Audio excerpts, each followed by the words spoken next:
same. Few people laughed. Few people cried. Most people were silent. I remembered the line from the Hindu scripture, the Bhagavad Gita. Vishnu is trying to persuade the prince that he should do his duty, and to impress him takes on his multi-armed form and says, "Now I am become death, the destroyer of worlds." I suppose we all thought that one way or another.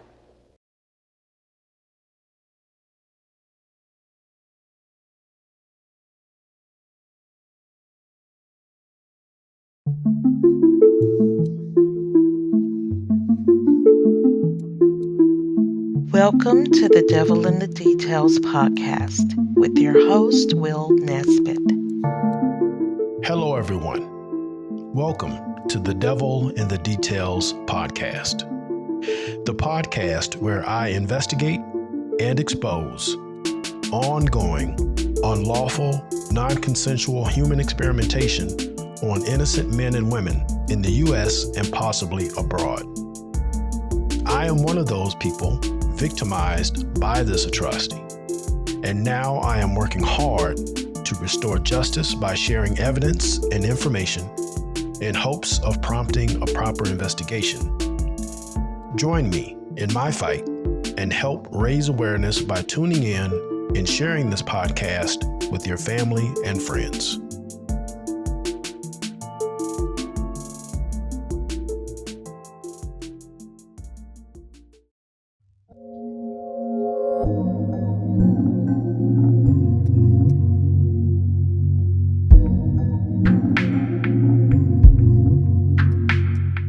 Hello, everyone. Welcome to the Devil in the Details podcast. I am your host, Will Nesbitt. Today's episode, we have a very special guest today. And I'm going to go ahead and just get into her bio so we can jump right into the interview, because this is something that I've talked about before, and it is something that we definitely need to learn about. Is something that needs to be heard, something that needs to be known as part of American history, especially if you've seen the hype around the recent film Oppenheimer about the building and the testing of the atom bomb. So let's go ahead and get into our guest bio, and we'll jump right in. Elmerine Allen Whitfield Bell is a retired Texas public school teacher. For more than a decade, she has served as an appointed member of the Italy-Texas Economic Development Corporation, the Ellis County Historical Commission, and the Ellis County Women's Building Board of Directors.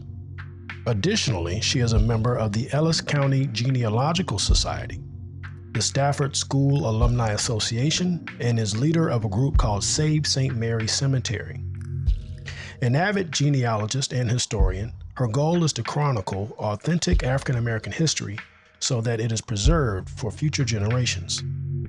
She is currently curator at the Italy Colored City Hall Museum, a building granted historical designation by the Texas Historical Commission in 2017. She was previously elected and served 2 terms as a member of the Italy, Texas City Council.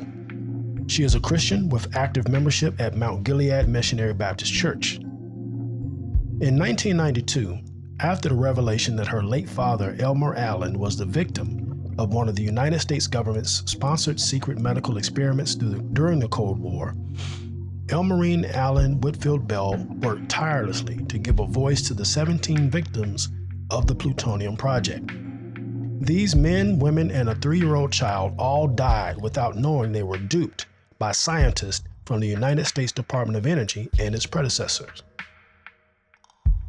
Elmer Allen, whose left calf was injected with plutonium, was dubbed Cal-3, by the doctors who performed experiments at the University of California Hospital in San Francisco in 1947. 3 days after the plutonium injection, Elmer Allen's left leg was amputated and used in medical research. In 1975, now living in Italy, Texas, Elmer Allen was convinced with deceit from second-generation doctors from the Department of Energy to participate in follow-up studies at the University of Rochester in New York. Elmerine Bell's research has taken her across the United States and Japan since the 1990s, including testimony before a United States Congressional Committee chaired by Senator Philip Sharp of Indiana and Senator Edward Markey of Massachusetts. She also offered testimony to President Clinton's Advisory Committee on Human Experimentation, which gave face and a human touch to the secret atrocities performed and undergirded by funding provided by the government of the United States of America. Now, we actually have a clip of Ms. Bell giving her testimony on January 18th, 1994 at the U.S. Capitol building in D.C. This is before the House Energy and Commerce Subcommittee on Energy and Power. And let's take a look at that clip. A week ago, I sat on a television talk show panel with other victims and several eminent doctor scientists, and 2 of them are here today, discussing the government's human experimentation projects. The doctor scientist seated to my right told the audience that we should not be upset because my father was injected with plutonium. It was his contention that the scientific community has known about these experiments for decades. These experiments, he declared, were written about in important medical journals. He went on to say that not one piece of data exists in any of these important medical journals that prove that anyone ever died from a plutonium injection.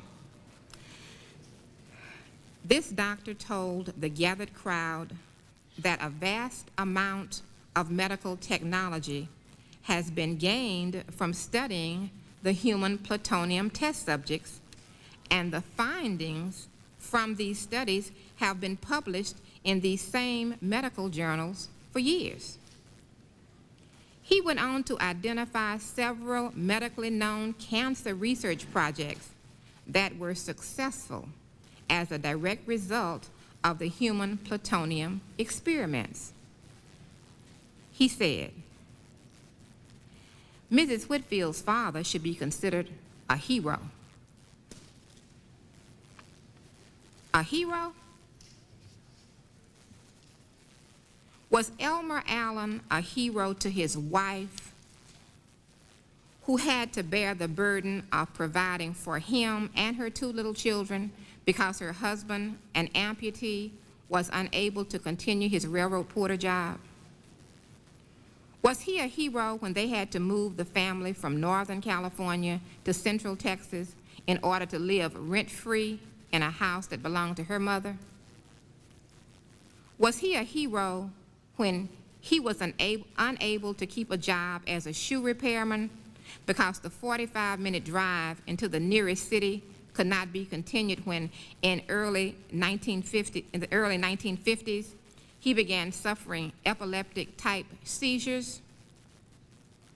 Was Elmer Allen a hero when often his wife had to sell pop bottles to get a few quarters to purchase gasoline for the automobile in order to get to work? Was he a hero when she had to ask the local grocer to let her pay for the family's food at the end of the month?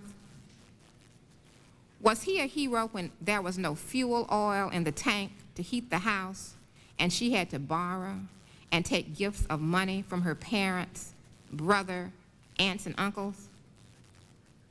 Was he a hero when she had to send her children to the hot and dusty cotton fields every summer and fall to earn money to supplement her income? Was he a hero when she had to contend with alcoholic binges and irrational babblings about his so-called illness? Was he a hero when, after sending 2 children to college, she still had little time to devote to her dream of being a writer because she had to wait on him hand and foot? She had to make sure he took his pills, Dilantin and Thorazine, on a timely basis. A hero? Was Elmer Allen a hero to his son, who never had a father with 2 limbs? Was he a hero to this mere child who at the age of 13 felt compelled to climb on another man's tractor and plow another man's field for 10 hours a day to give his mother extra money? Was Elmer Allen a hero to his son when often during the middle of the night he had to help his mother lift his father from the floor to the bed after his father experienced a seizure? Was he a hero to his son who adored him and indulged him, but could not give his father what he needed, the ability to be the man of the house? A hero? Was Elmer Allen a hero to his granddaughter, who could not understand why Granddaddy sat for hours in a chair out in the garage doing nothing? Was he her hero when, determined to give him something meaningful to do, she taught him to master the word search puzzles in the daily newspaper and asked him to make a cage for her pet rabbit? Was he her hero when the only thing he could offer when she went off to college was this piece of advice that she did not understand? He said, "Don't ever let anyone use you as a guinea pig." A hero? Was Elmer Allen my hero when I endured all that my family endured and had the added burden of carrying his name? Was he my hero when I openly and vehemently challenged with disdain his babblings about his so-called illness? Was he my hero when I had to face the open scorn of other family members and the whispers of people in the community who thought my father was crazy? Was he my hero when in my adult life I judged all men as I judged Elmer Allen? Was he my hero when, standing at his deathbed, unable to cry, I only felt relief that my mother would finally get some well-deserved rest? Sirs, Elmer Allen was no hero. And the next time one of America's eminent scientists prepares a paper on plutonium testing in humans for inclusion in one of their prestigious medical journals, I hope they will include this. The Elmer Allen, who was Fredna Hadley Allen's husband, William Thomas Allen Sr.'s father, April, Anita, Deanna, and William Jr.'s grandfather, Cameron and Anna's great-grandfather, and my father, died at 3:30 p.m. on July 18, 1947, in Ward B at the University of California Hospital in San Francisco. The Elmer Allen who died at 6:10 p.m. on June 30th, 1991, in the intensive care unit of Mansfield Community Hospital in Texas, was CAL3, one of America's human nuclear guinea pigs. Thank you. Ladies and gentlemen, please welcome a very special guest, Miss Elmerine Allen Whitfield Bell. Miss Bell, thank you for joining us on the podcast today. Thank you, Mr. Nesbitt. I appreciate you following through on this issue, and I appreciate your tenacity in carrying it forward. I'm privileged to be here today. Now, to start, tell us a little bit about you, who you are and what you like to do, and then we'll talk a little bit more about your father. I'm a retired school teacher. I've been retired about 12 years. I live in South Ellis County, Texas, where I'm a former member of the City Council in Italy, Texas. Currently, I'm curator at the Italy Colored City Hall Museum, which is a state-recognized historical site marked by a plaque from the Texas Historical Commission. And I sometimes substitute teach and dabble in genealogy. That's how I keep myself busy. Are you originally from Italy, Texas? I was born in Berkeley, Alameda County, California. But at the age of 6, my parents moved back to my mother's hometown of Italy, Texas. This is where I received my formal education. After graduation, I attended what was then called North Texas State University in Denton, Texas. Shortly after that, I married and moved with my husband's job to the Washington, D.C. area and stayed there for about 12 years before moving back to Dallas. So your mother and your father moved back to Italy, Texas from California. Right. After all of this happened to my father. Okay. All right. And that's what we didn't know what had happened, but my father's leg was amputated. He could no longer work. Mm-hmm. My mother refused to take welfare from the Contra Costa Social Services Department and moved back so we could have support from her family in order to survive. You mentioned that your father's leg was amputated. Tell us a little bit more about how that came to be and how he became involved in the experiment in the first place.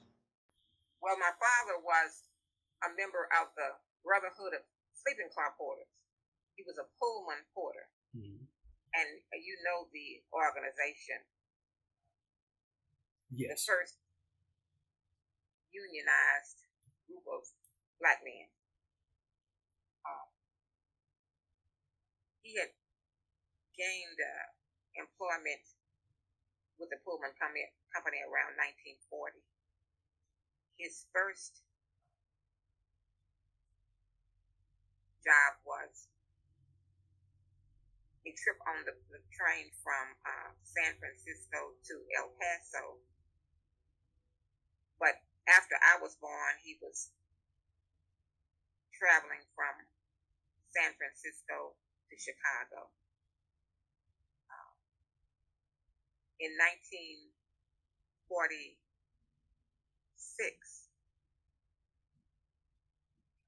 around September of 46, he had an accident. The train jolted and he hit his knee on, I don't know if it was a part of the train or a part of the baggage cart swinging on the train, but he injured his knee. He was on his way out of San Francisco into Chicago.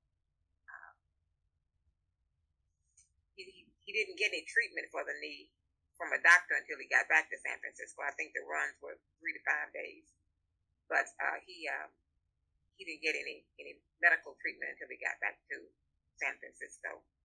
He worked with the Pullman company doctors for some months. I understand, they did what they could, bandaged it, treated it. It didn't get any better.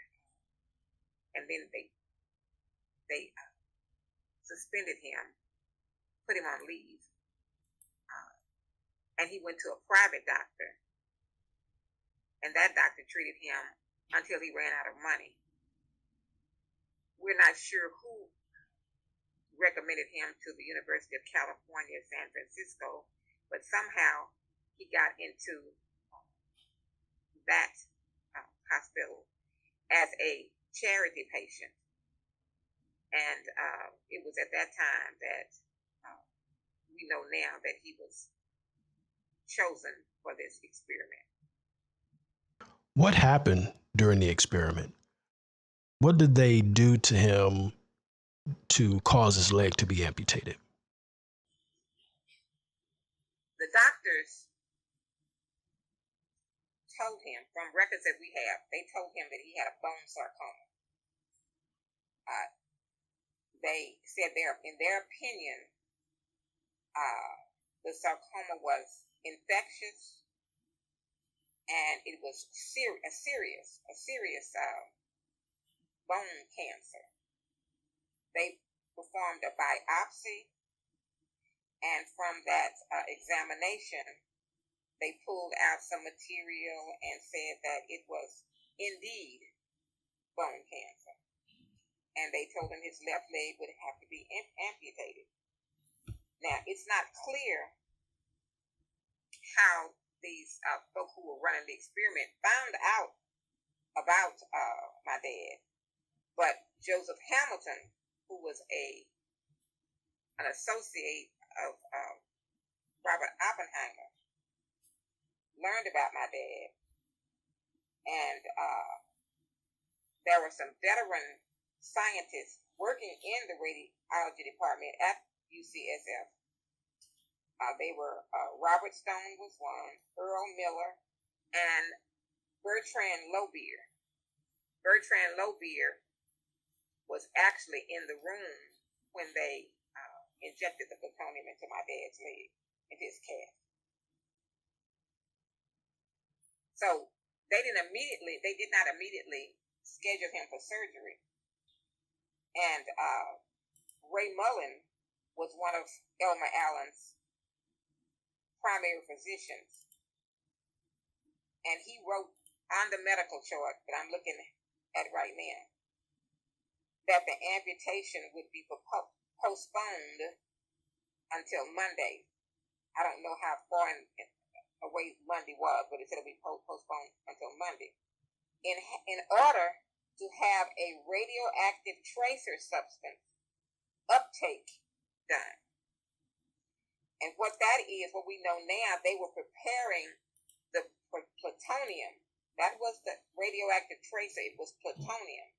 They were having it prepared to inject. And this is the only time on the charts when it says plutonium, when it said that they were preparing the radioactive tracer substance. It has the word plutonium mentioned there in parentheses. So, on July 18th, that was, I believe, that was when they said that they were going to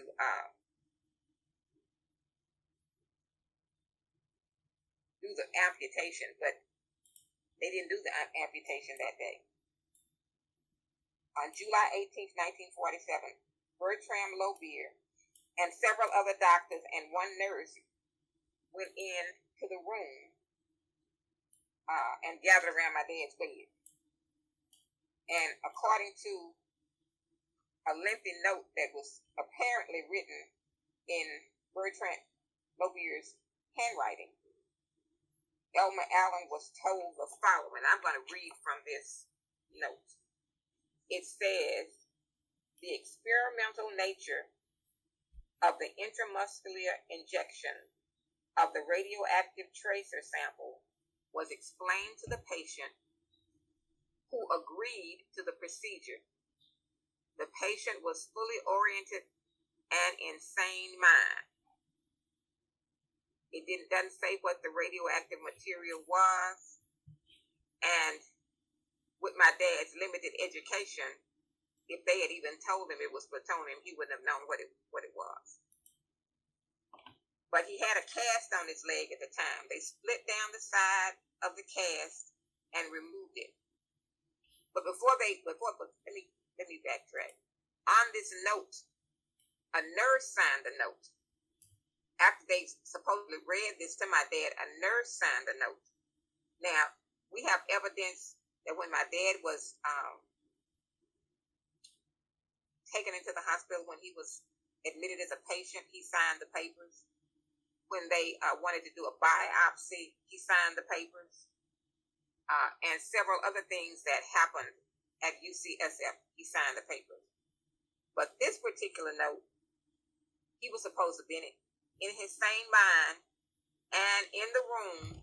Why didn't they ask him to sign that paper? That's why we doubt whether they told him anything. This was written by Bertram Lobier and signed by a nurse. Then they split the cast and injected him with this tracer sample of plutonium. And it says that after that, he was still in a jolly mood, which makes me know that they were joking about everything in the room.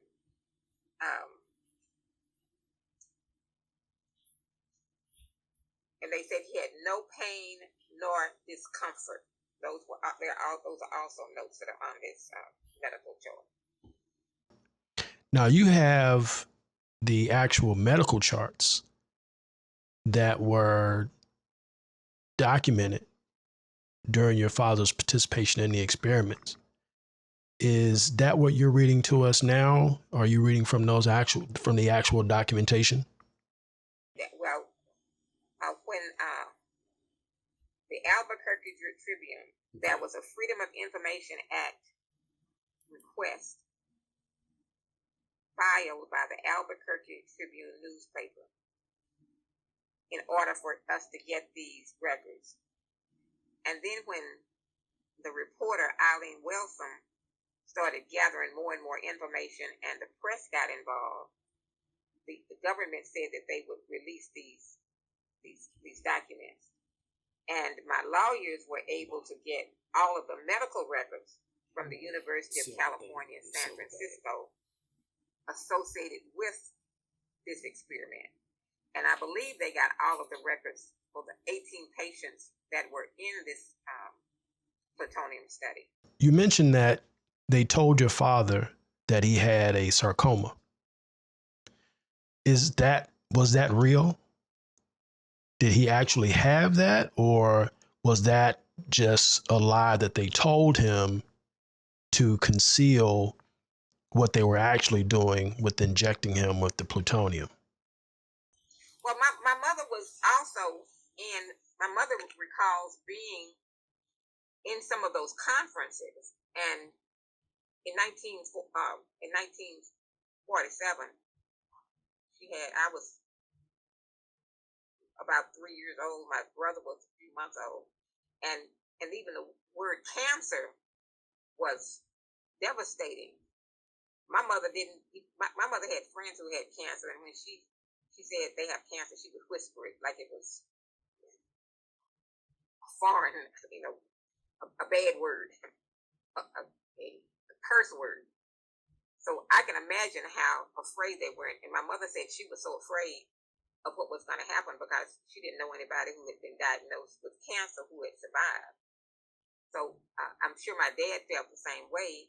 And anything that could be done to maybe reverse it or help to control it, they were going to go for it.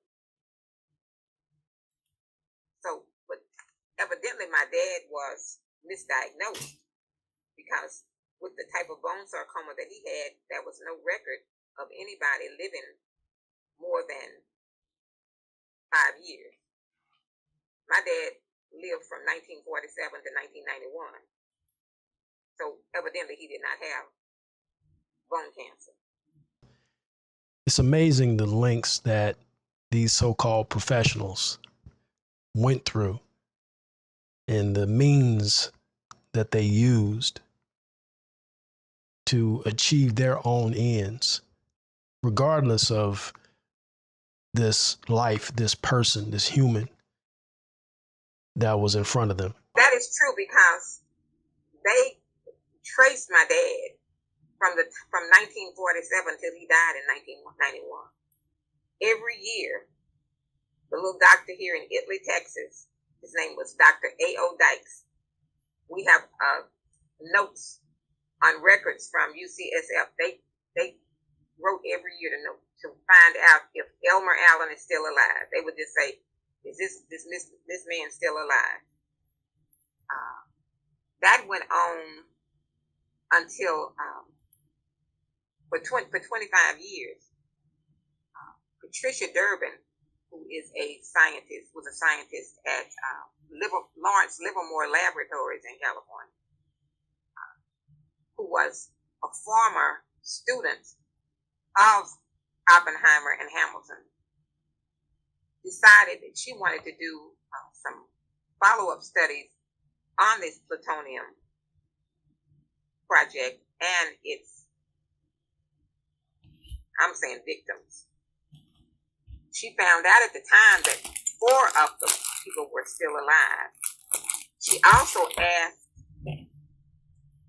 one of the families of a person who was buried, and I can't recall the actual story, but that family allowed their family member to be disinterred so they could do tests on their bones.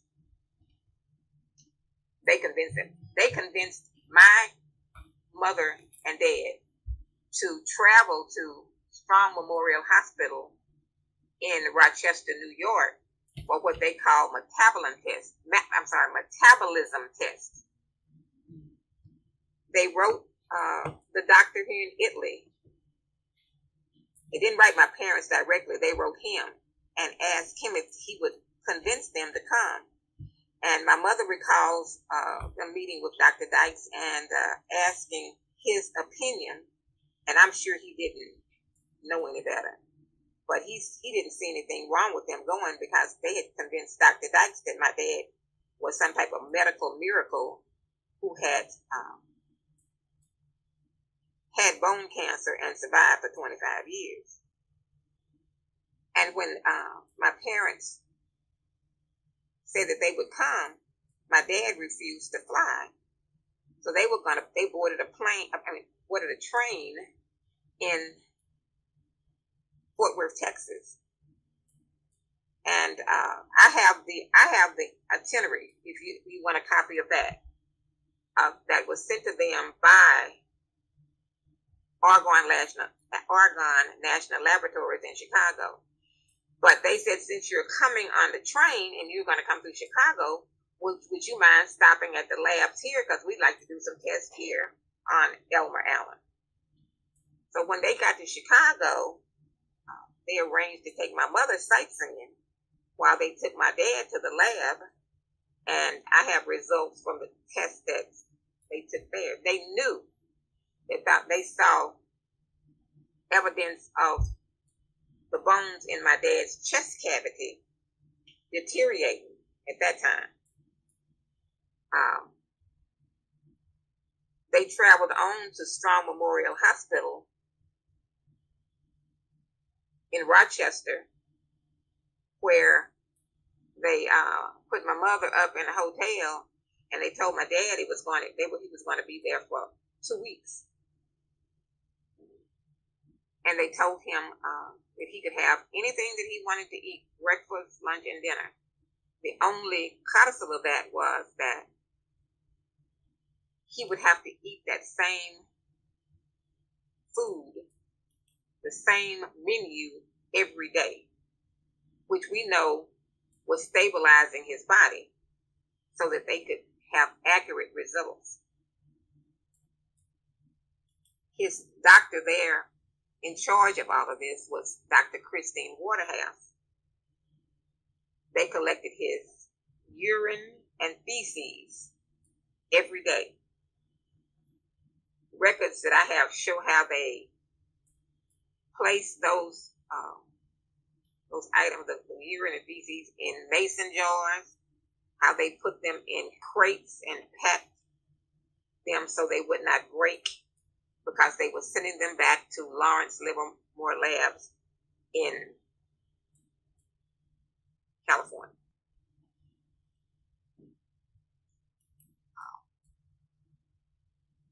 And after my dad and mother returned from that trip north, Dr. Dykes had retired, and my dad began seeing a doctor in Milford, Texas. And that's when the next chapter in this saga happened. You mentioned something a moment ago that I do want to go back to, where you talked about your father's doctor. But first, tell us, at what point did your father realize that something was wrong, that something was off? I read in an interview and heard somewhere that he told a friend of his that he thought he was guinea pigged. At what point did he start telling people this and talking about it and saying something's not right, something's wrong here? They did something to me. At what point did that happen? Well, from the time I can remember, my dad always said that someone had guinea pigged him. From what I understand is, after my dad's leg was amputated, and he was like free to go, and because after the injection, 3 days later, they amputated my dad's leg. They injected him with the plutonium. 3 days later, they amputated the leg. It's my feeling that my dad felt that whatever they did, whatever injection, was going to help to save his leg. And he was disappointed when it was amputated. All right?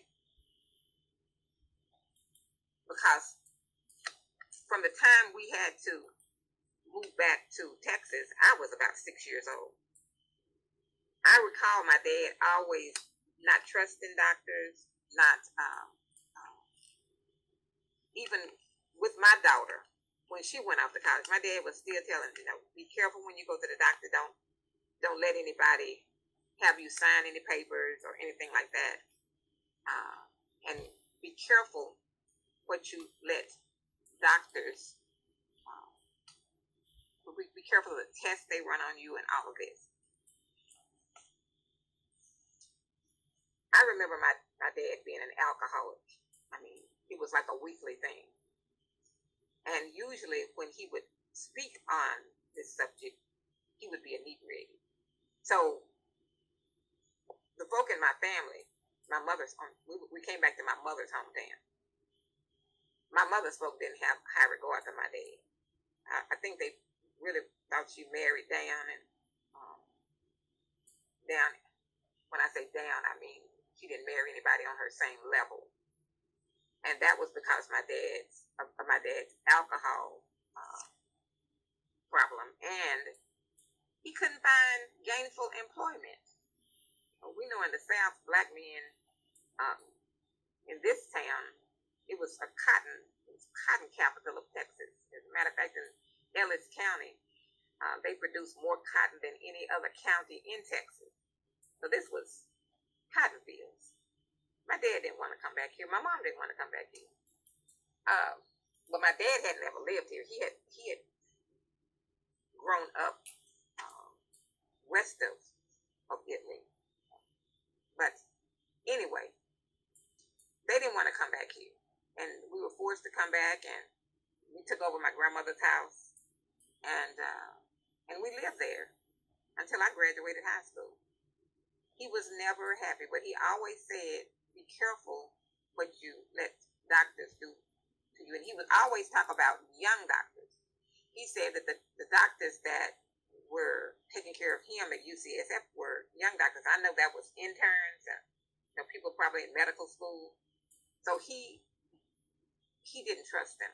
And then we know that a lot of the doctors were, especially Lobier, the Dr. Lobier who signed the paper that said that he would have a plutonium injection.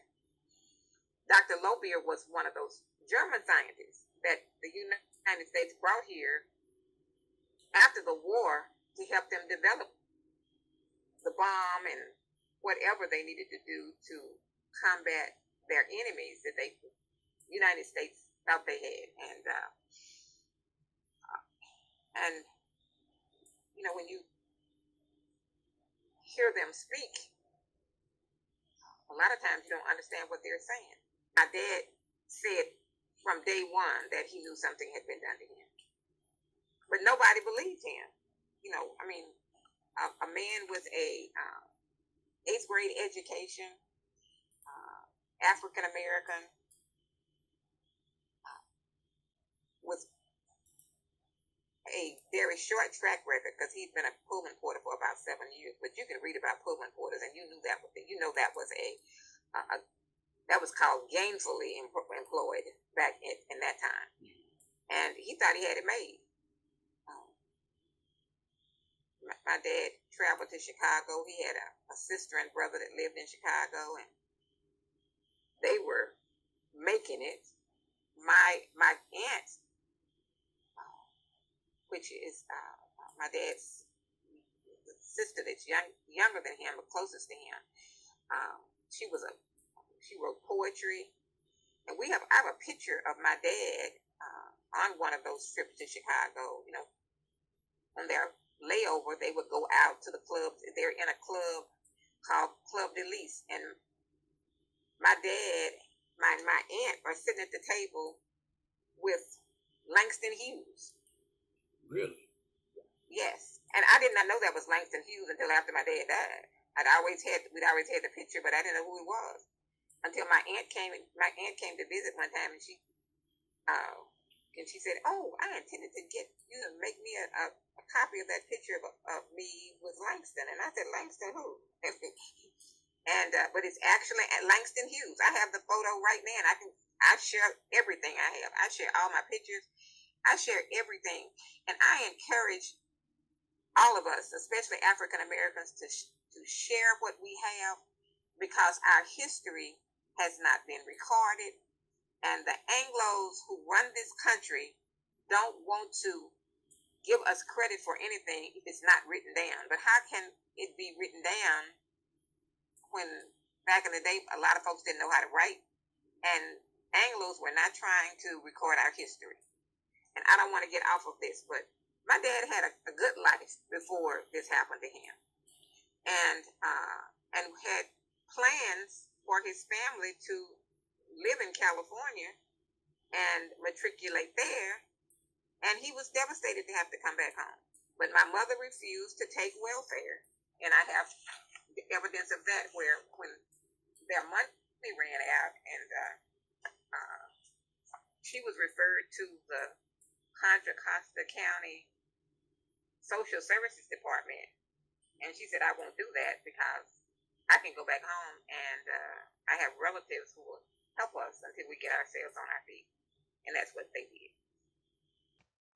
Your father's struggle with alcoholism, was that due to the experiment and coping with what happened to him and having his leg amputated, or was that due to something else? Was that something that was there before? I'm sure my mother wasn't a drinker, but I'm sure my dad did social drinking, Because, like I said, the picture I have of him sitting in this nightclub, but they all dressed up. Folk went out and socialized, but he was not an alcoholic. Mm-hmm. But he was headed toward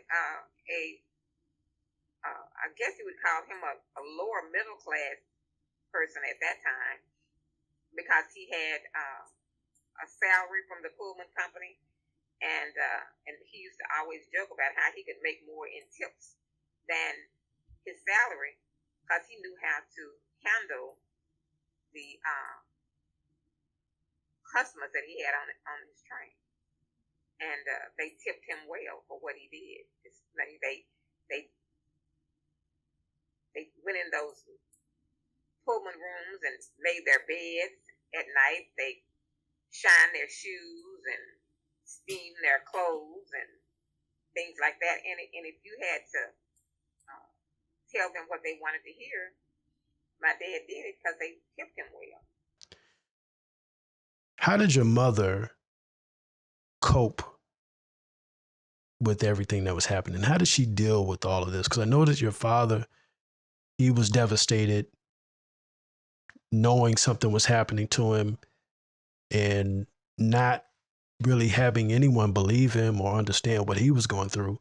But what about your mother? What was she going through at that time? Well, my mother was embarrassed.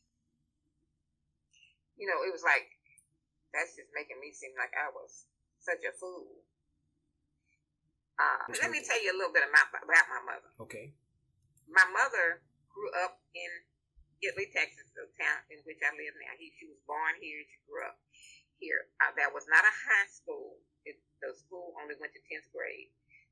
So the folk who could afford it sent their children away to go to high school. My mother was fortunate enough to have a maternal uncle and his wife who lived in Fort Worth. So after 10th grade, she moved to live with my uncle and aunt in Fort Worth, her uncle and aunt in Fort Worth, and she attended the historic I.M. Terrell High School. She was said to be a good student. And when she graduated high school, she was determined she would go to college. So she got a job. She took care of some children for Anglo family and did other things. She worked for 4 years in order to gain enough money to go to college. She put her life on hold. And she attended Tillotson College in Austin, Texas. It's now Houston Tillotson College, but in the 1940s, the 30s and 40s, it was Sam Houston College was one campus in Austin, and Tillotson College was a second campus. So she went to the Tillotson College. She graduated from college in 1942 and taught school a year. Everybody was so proud of her in the family. I mean, it was like, Fredna is our star. Mm-hmm. She had a little help from, family and when she was going to college, but it wasn't like they could afford to send her to college without her help. So that's why she worked for 4 years. After her first year of teaching, she decided she would go to California. She'd go take the train to California and visit relatives that we had there, that she had there. In El Paso, it was during the war. In El Paso, she says that the station was very crowded, and everyone was trying to get onto the train. It was like, first come, first serve. She saw a lady with a baby, and she stepped back to let the lady go before her, and they closed the gates, and they told her she had to wait. And she said she started crying. So my dad, who observed this, he was a Pullman boy at the time. He observed this, and he came over and said, young lady, can I help you? And she told him her plight and he saw how she had let somebody get through the gate before her. And they struck up a conversation, and that's how they met. It was like less than 6 months later, they were married. Now, that story sounds like something out of a movie. That is like the ideal love story. That is an excellent story, how they met. My mother was 27 years old Okay. So, and my dad was 30, in his 30s, because he was,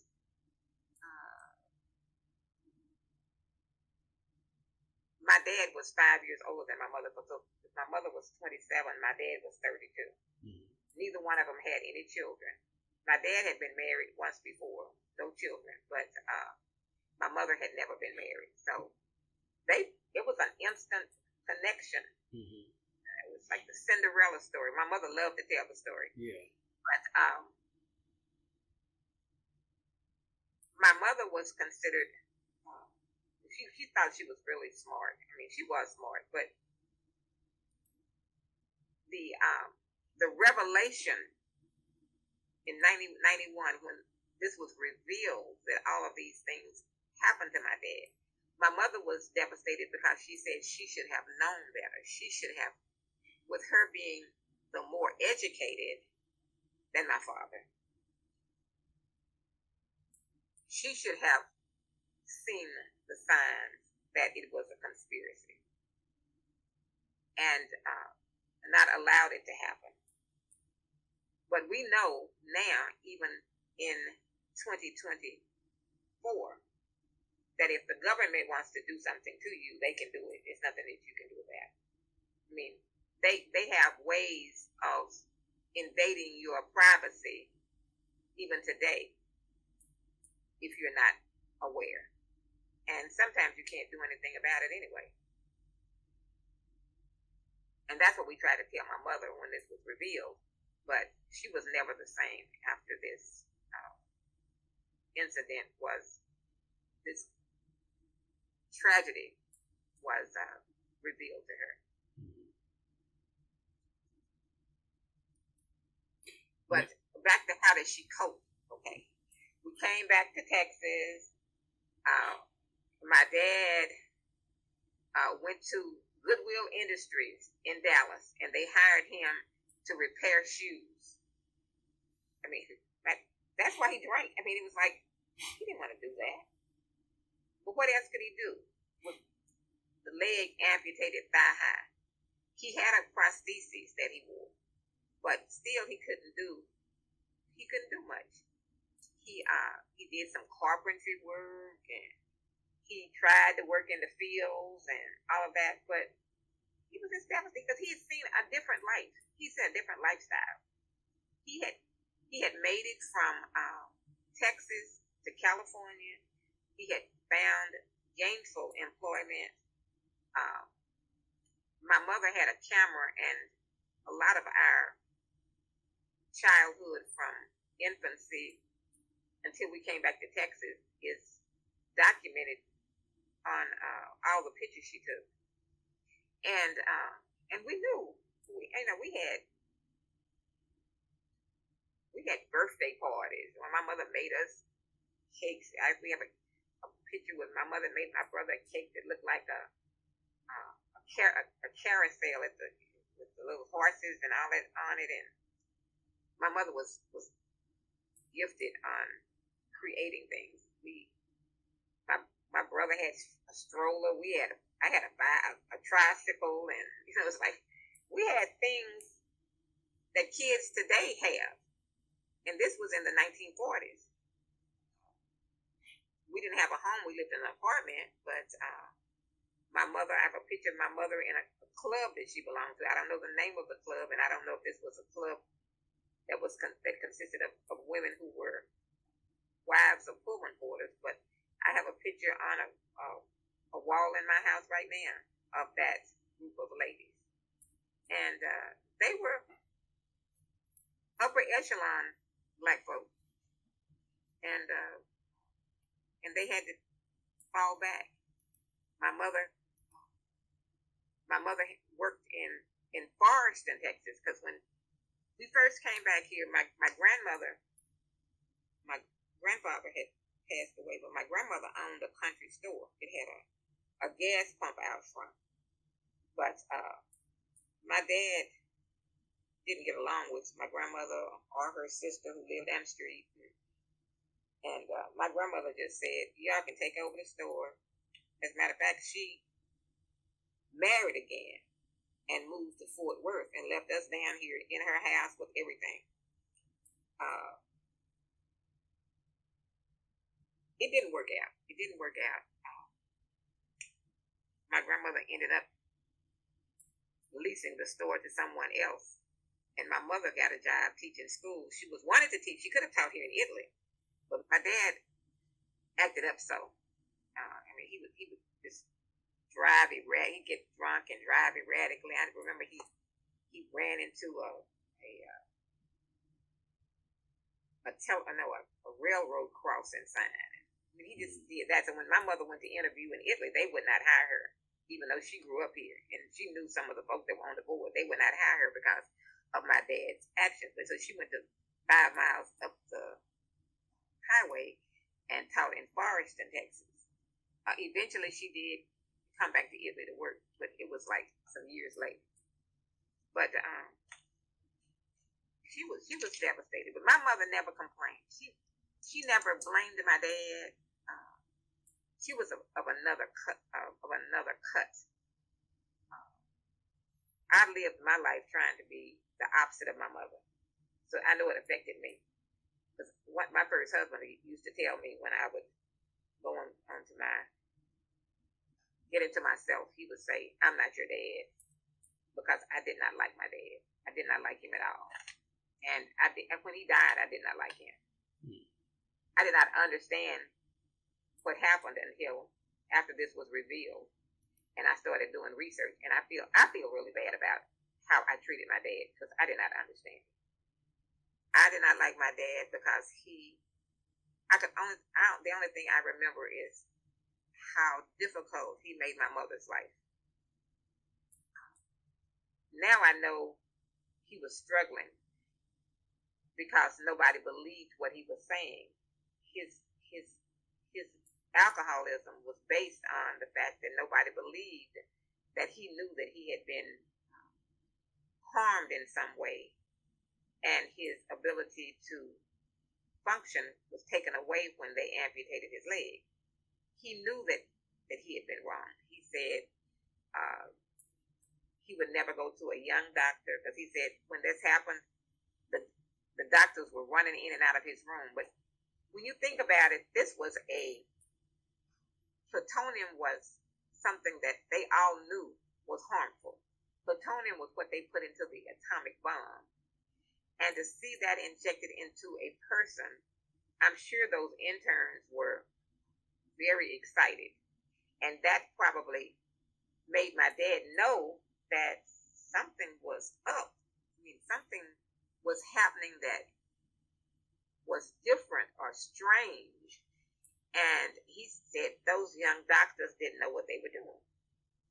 And later on, when Eileen came here after my dad died to get information for her book, for her series at the Albuquerque Tribune newspaper, and eventually her book, she talked to one of my dad's friends. And we never knew that my dad talked to anybody about it, but he told our neighbor, his name was Mr. Joe Speed. He said, they guinea pigged me. And we know what they do to guinea pigs, so. So your father's friend, was this the only person that he would confide in about his thoughts about what may have been happening to him with the experiment? He tried to tell everybody in the family, but they was going, Al is crazy. Nobody's done anything to him. It's like nobody believed him. His story was so bizarre that nobody believed him. When Daddy would start talking, because let me tell you, when your leg is amputated, I found this out, that's why you can wear prosthesis, because it still feels like it's there. Okay? Daddy would sit, sometimes he would be sitting at the table and his stump would actually move up and down. You could see it move. And he would say, "Oh, they working on that leg right now." I'm going, what? So, I'm looking at a document right now that I have in front of me here that says that It describes how this all took place. Right after they injected him with the plutonium, injected it into his calf.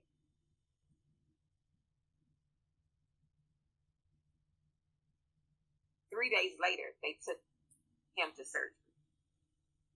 It says a tourniquet was wrapped around the upper thigh. Then the skin and underlying muscles were peeled back and severed. The nerves and arteries were isolated and snipped off. A saw was used to cut through the thigh bone. Following the amputation, Elmer was wheeled out of the operating room in good condition and given morphine, codeine, and aspirin to relieve the pain. The severed limb was sent to pathology and radiological study. There is evidence that bone on my dad's leg still exists in a lab up in the state of Washington. So when my dad would say they working on that leg, it wasn't alive. They might have been doing some studies on that bone. This is what I believe now. You know, there's no telling what else they could have been using besides plutonium with your father's leg, you know, and what they could actually still be doing today and what they've done over the years. Scientists have said that if my dad's body is exhumed 10,000 years from now, there will still be evidence in his body of plutonium. 10,000 years. It's an alpha product. It goes inward and it stays there. Has the government approached you about exhuming your father's body to do more testing? Have they tried to do anything like that? No, we haven't. And my brother had his, even before he knew about it, this is when my dad was when he died, my brother made sure he went into a steel vault. And then after we heard about this, my brother had concrete put over the grave and granite laid on top of the concrete. So, and have you seen my dad's headstone? I haven't seen it. Okay. I'll give you a link so you can go and get a copy of that online, because it's online. Okay. It has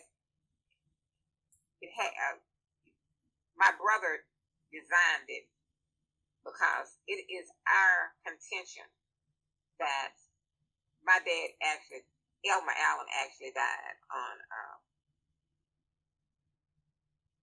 the day that his leg was amputated. And after that, he became a product of the United States government because, you know, they didn't call him Elmer in any of the papers. They called him CAL-3, which meant that he was the third person injected with plutonium at University of California Hospital. Now, your father's friend, his best friend, that he would talk to about the experiment and what he thought, did he believe your father, or did he say anything about it? What were his thoughts? We didn't know anything about it until Eileen approached him when she was writing for her book. He's passed away right now. He's passed away, but he said that my dad had told him that he believed that he had been used as a guinea pig. Now, I want to go back to the doctor, your father's doctor. And I know that your father confided in this doctor about what he thought about what was going on with the experiment. And what did the doctor have to say? What was his role in all of this? Well, I don't know if whatever he what he ever said to Dr. Dykes, the doctor here in Italy. But that doctor's name, but I have after the 25-year study at Strong Memorial Hospital in Rochester, it was made known to a congressional committee. This was even before, this was 1970, maybe 75, 76. You can find it in the, most of everything that I'm saying can be found in Eileen Wellsman's book, The Plutonium Files. It is the most comprehensive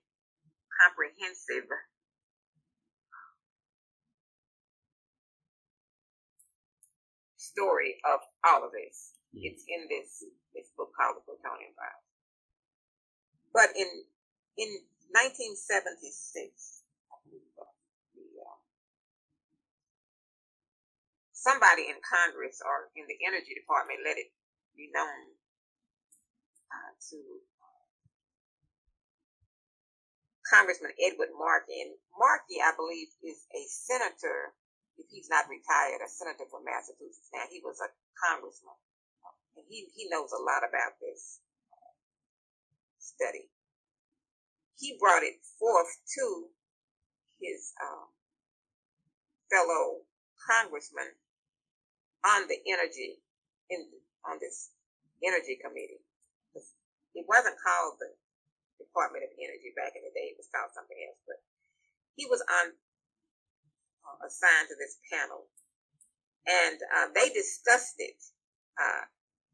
I have documentation somewhere in these 36 boxes that surround me.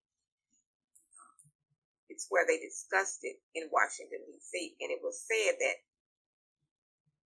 someone needed to inform the victims of this tragedy that they had been injected.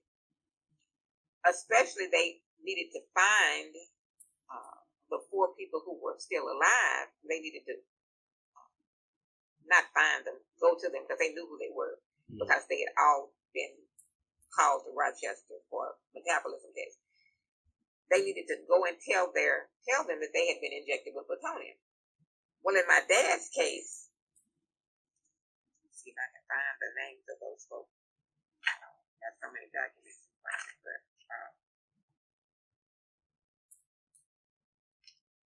they came to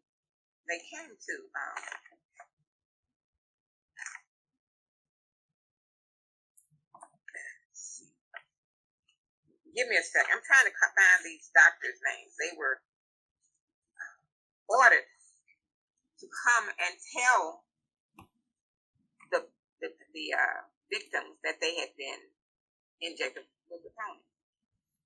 They came to South Ellis County, Texas, but they came and observed where my parents lived. But they decided they would go and tell his doctor, which that was his second doctor that he'd had here in Texas.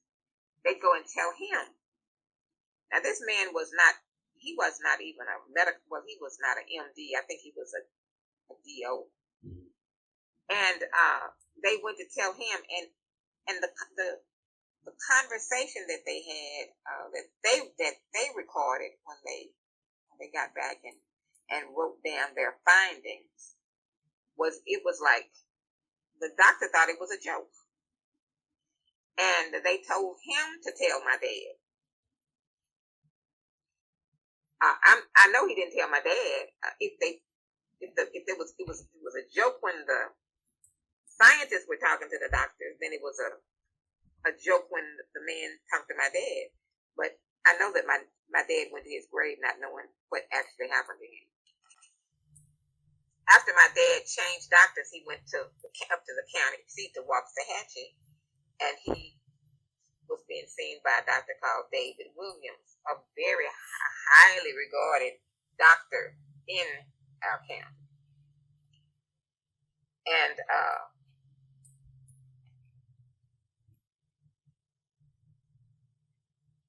my doctor tried to tell him that something had happened to him. And I believe he tried to tell him what the previous doctor had told him.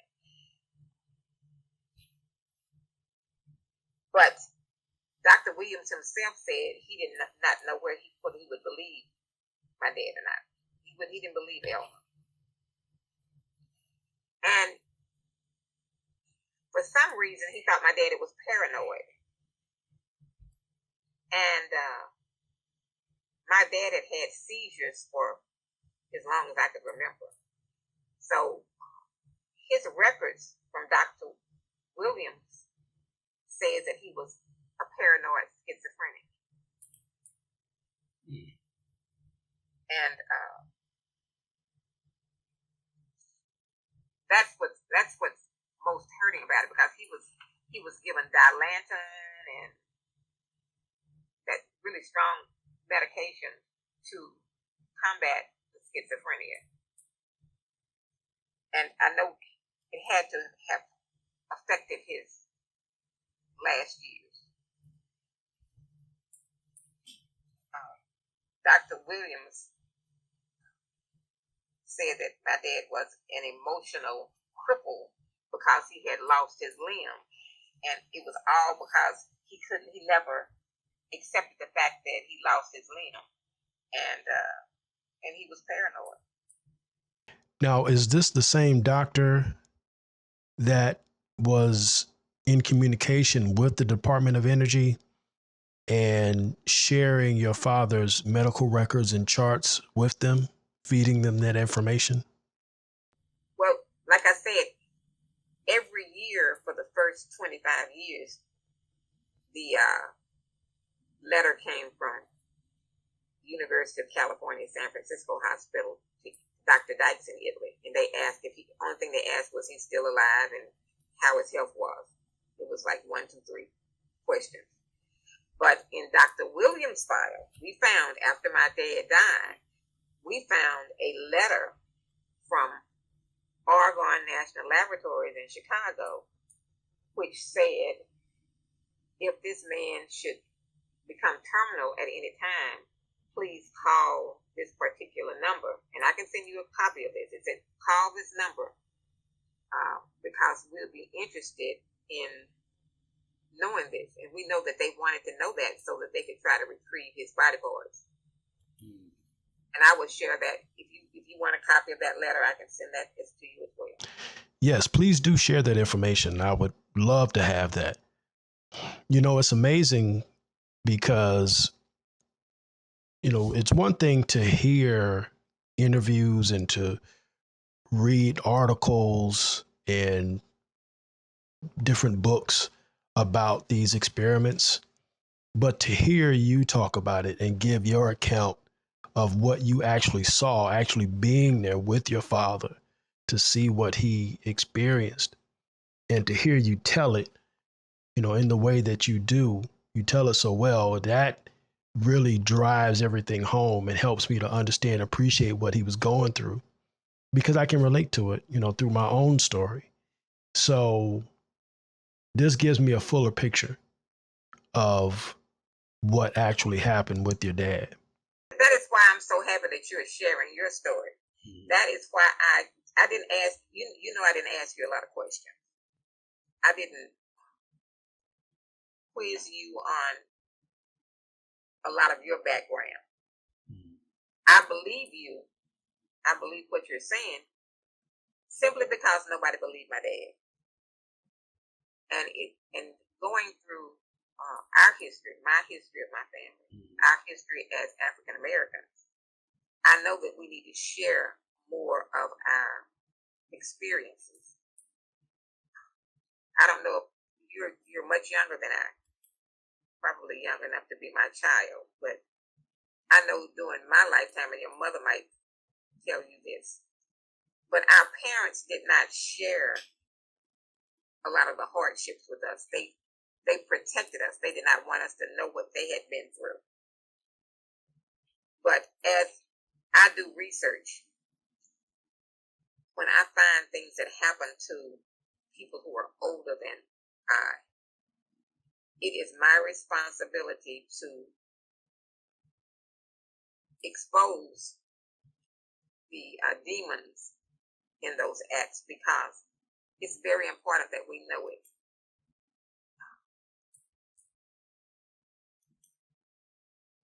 They didn't complain, but it's up to us to not forget what happened. That's what bothers me, is that our young people don't know, and many of them don't want to know. But if there's just one life, one person who will carry the story on to the next generation, I want them to know the truth. And I have several people, not necessarily my family members, but I have one or two people who have vowed that they are going to carry this on once I die. And that makes me very proud that I'm doing what I do now. And that's exactly how it should be, because these are the lesser known struggles that we as a people have had to endure. You know, we know about slavery, we know about the lynchings, you know, we know about the civil rights movement. They broadcast those every chance they get, you know. But it's the lesser known evils like these experiments that, like your father had to go through, and the Holmesburg prison experiment and the Tuskegee experiment. It's those lesser known evils that we really need to put out there and educate people on, so that we don't keep repeating these same mistakes like they're doing now. You know, before my experience started happening a few years ago, you know, I had never even heard about the plutonium experiments. You know, I'd never heard of your father. I'd never heard of these things. And even with the Tuskegee experiment, there was a lot of things that I just didn't know. You know, the extent of my knowledge on the Tuskegee experiment was from the movie Miss Evers' Boys. I've seen that several times. You know, and I used to love that movie, and I watched it, and, you know, it gives you a certain perspective where it makes you kind of sympathetic towards the experimenters as well as the victims of the experiment. And they didn't really portray them as evil. You know, you knew what they were doing was wrong, but they didn't portray them as evil. And it wasn't until I learned the extent of the experiment and the lies that were told and the dirty, underhanded things that were that they did to make that happen, in addition to doing the same experiment in Guatemala around the same time, which was relatively worse. You know, until then, there was just a lot I didn't know. So these are things that we really need to know. And this is part of history that really needs to be broadcast and put out there. I encourage you to see the movie Oppenheimer. Mm-hmm.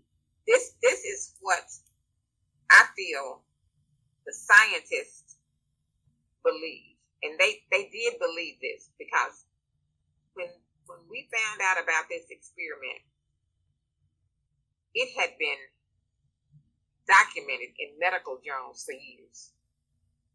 The doctors and scientists had been reading about this, but nobody came forward and said, are any of these people alive? Should we find them and try to see if we could give them some assistance? The scientists feel that it's okay, it's acceptable to sacrifice a few for the benefit of many. Mm-hmm. And that was what this plutonium experiment was about. They had the bomb. The United States had the bomb. They were making more of the bombs to put in arsenals for our quote-unquote defense. Folk were working in the factories handling this toxic chemical. There was no way to get any data unless they had some test subjects to actually put this plutonium into their bodies and then test them to see how it affected them. and they determined, folk in the factories, maybe you would work 3 weeks and then you take off a week, because the only way you can excrete it from your body is through your urine and feces. So you needed to be out of the environment for 1 week out of the month. Then you could come back to work. It was still affecting them, but they figured they would last longer if they took some time off and let the plutonium escape, because it goes straight in, and the only way you can excrete it is through your urine and feces. But you can never, we know now, you can never excrete all of it. So you not only have the test subjects who were affected, but you also have the workers, the people who were handling the plutonium, who were most likely having issues as well that we don't know about. I'm sure they did. I don't think there was ever a study done on the people who worked in the factories. I've never seen anything that said anything about that, because I guess they were breathing it in or touching it, and maybe it was going through their pores. But the folks that were in this experiment were actually injected with plutonium, with a syringe, went into their muscles. Your father passed away in 1991, which is the same year I graduated high school. And it was a couple of years after that Eileen contacted you about the experiment? We found out exactly 1 year later.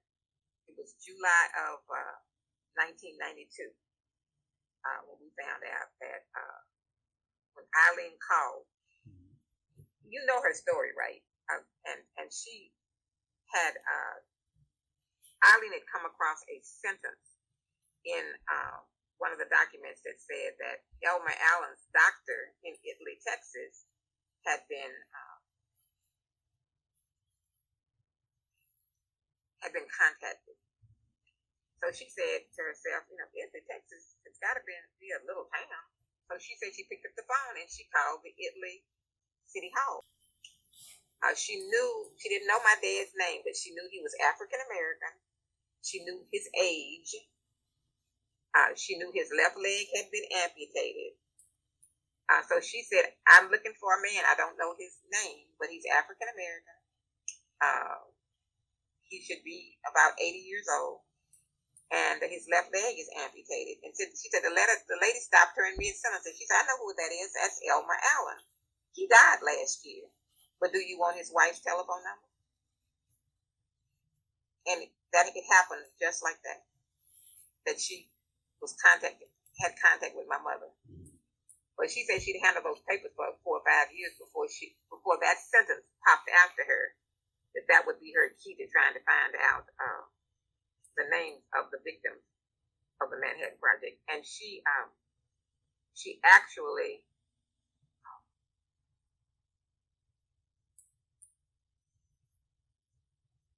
said that Elmer Allen was the first name that she found. And after that, she was able to find the names of the other 17. Thank you so much for joining us today. Thank you for your knowledge and the information you've given, and for keeping your father's memory alive and sharing his story to the masses. And thank you for all that you do for the town of Italy, Texas, for the state of Texas, for the United States, for your people, and for your family. Again, Mr. Nesbitt, I appreciate being here today. If there's anything I can help you with in the future, please don't hesitate to contact me. Continue with your will to live. Well, this concludes our episode for today. I want to extend a special thanks to Miss Elmerine Allen Whitfield Bell.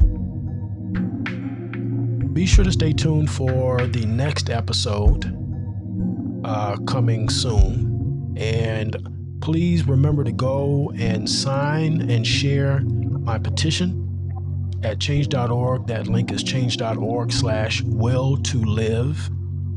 Join me at Twitter and Instagram at will to live US. You can join me on TikTok at Devil in the Details Podcast.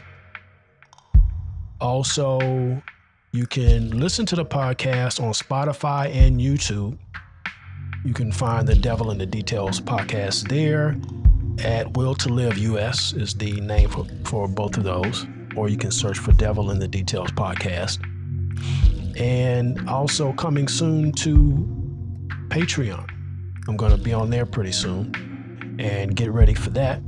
So please subscribe to all of those and share all of the social media sites and my petition and my podcast. Definitely share this episode with your family and friends and, discuss it, talk about it. And hopefully you will join us again for our next episode. And I really appreciate your time. And that is all for today. Take care.